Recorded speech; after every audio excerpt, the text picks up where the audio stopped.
Ecclesiastes chapter 3. No one can determine the right time to act. There is an appointed time for everything, and a time for every affair under the heavens. A time to give birth, and a time to die.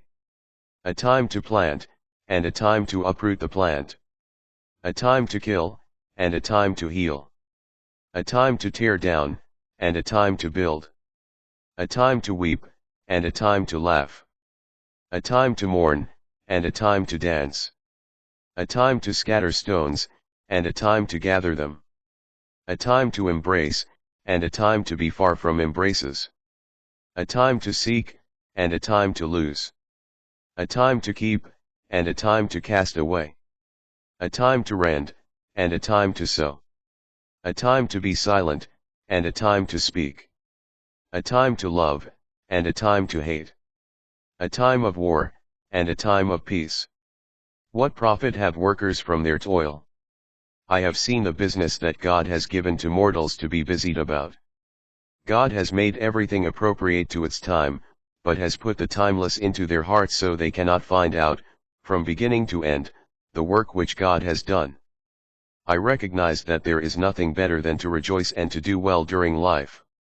Moreover, that all can eat and drink and enjoy the good of all their toil, this is a gift of God. I recognize that whatever God does will endure forever, there is no adding to it, or taking from it. Thus has God done that he may be revered. What now is has already been, what is to be, already is, God retrieves what has gone by. The problem of retribution. And still under the sun in the judgment place I saw wickedness, and wickedness also in the seat of justice. I said in my heart, both the just and the wicked God will judge, since a time is set for every affair and for every work. I said in my heart, as for human beings, it is God's way of testing them and of showing that they are in themselves like beasts. For the lot of mortals and the lot of beasts is the same lot, the one dies as well as the other. Both have the same life breath.